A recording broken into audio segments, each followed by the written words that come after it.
Yang kedua, teknik belok atau cornering.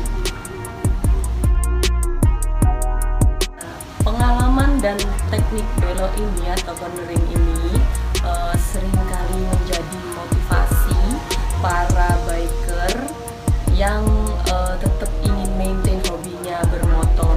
Ya seperti halnya saya juga sih, paling senang ketika kita dapat medan yang bisa dipakai untuk cornering. Rasanya adrenalin kita tuh seru deh pokoknya.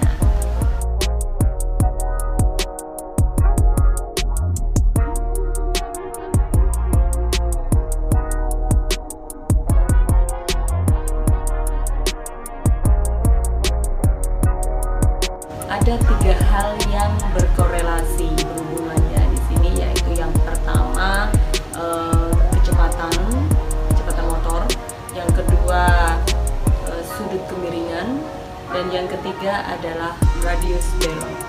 Kemiringan motor itu sebanding dengan kecepatannya.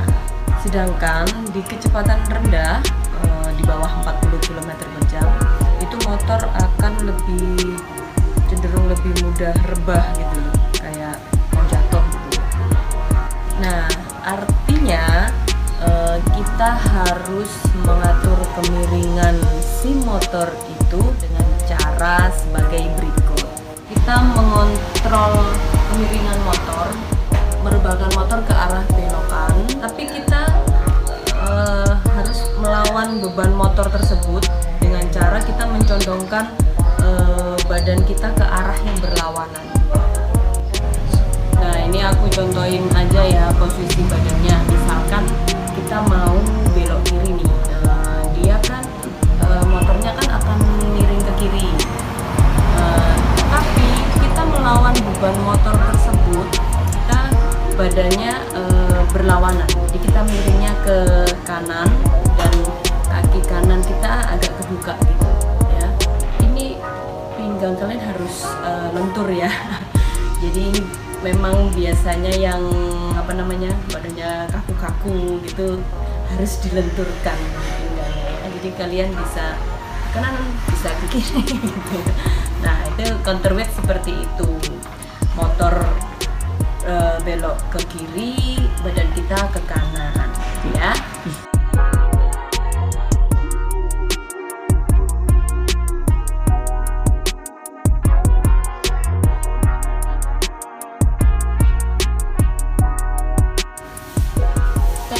Counterweight ini biasa kita gunakan ketika kita tidak bisa menggunakan kecepatan tinggi di radius belok yang sempit. Nah, itu akan lebih baik daripada kita menggunakan teknik belok yang cukup menggunakan stang kemudinya itu ya. Kalau kita belok pakai stang kemudi kan butuh radius lebih besar. Sedangkan dengan counterweight ini untuk mensiasati agar radius belok kita tidak terlalu besar. Yang kedua adalah teknik belok menggunakan teknik counter steering. Teknik ini kita pakai untuk mengontrol kemiringan motor ketika kita di kecepatan tinggi. Semakin tinggi kecepatan, maka semakin keras usaha si motor ini untuk tetap berdiri tegak. Caranya adalah kebalikan dari counterweight yang sudah saya utarakan di sebelumnya tadi ya. Jadi misalnya kita akan belok ke kiri, itu posisi badan kita mengikuti arah belokan. Jadi kita posisi badannya ikut ke kiri. Langsung aku praktekin aja ya.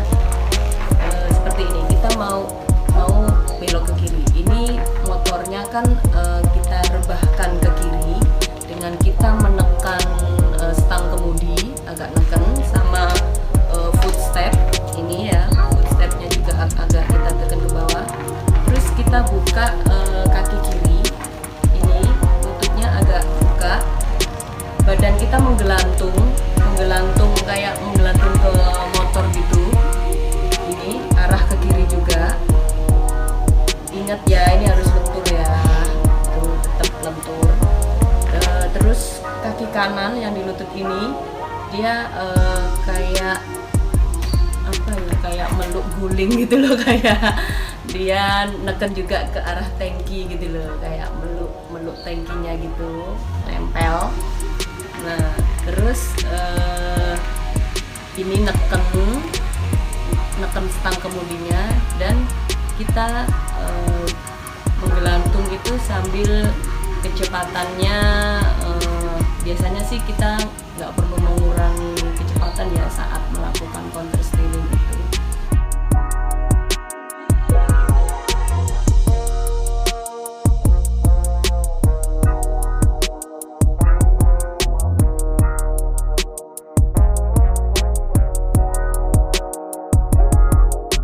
Oh iya, dan jangan lupa ya, ini penting sekali, pandangan mata kita tidak boleh lihat ke bawah. Jika kita belok ke kiri terus kita lihat jalan aspalnya itu jangan dilakukan ya. Kita nggak boleh lihat ke bawah, tetapi usahakan pandangan mata kita tetap berada lihat ke depan di radius belok yang paling jauh itu, di titik terjauhnya di jalan kita pokoknya arah depan gitu ya. Handling secara detailnya sih mungkin tergantung dari style motornya juga sih ya. Nah, yang aku jelasin tadi itu adalah berdasarkan pengalaman aku menggunakan motor Kawasaki Z1000 ini yang stylenya Street Fighter. Jadi dia posisi footstep itu dia lurus, ya seperti layaknya motor sport, lurus dengan ini pinggul kita ini, tetapi stang kemudinya dia agak lebih tegak daripada motor sport.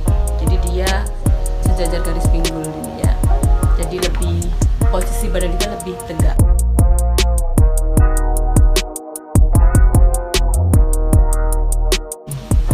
Nah ini ada tambahan ya, hal yang penting kita lakukan sebenarnya adalah menentukan alur beloknya. Jadi ini aku punya cerita sedikit nih ya.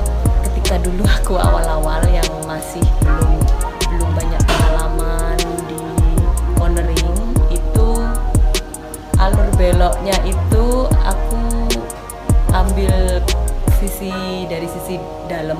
Ini aku bicara di jalan yang dua arah ya, jalan yang dua arah. Itu aku ambil sisi dalam, dan seringnya aku offside itu aku keluar dari marka tengah itu, marka tengah jalan, offside. Nah itu sebenarnya teknik yang salah.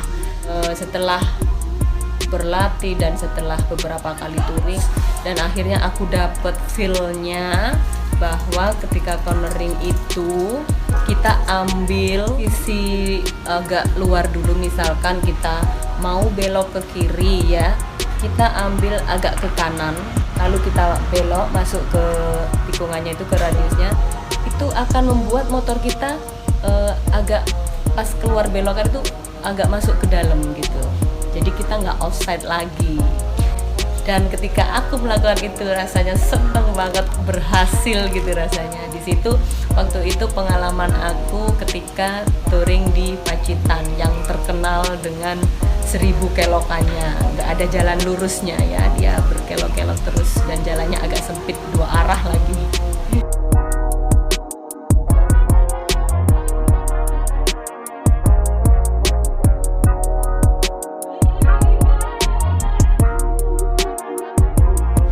Oke guys, sahabat-sahabat aku, sekian dulu video dari aku tentang teknik cornering. Dan semoga video ini bisa bermanfaat buat kalian. Dan aku mohon masukannya nih ya, buat kalian-kalian yang lebih berpengalaman, kalian bisa tulis di komen di bawah ya. Nanti saya akan sangat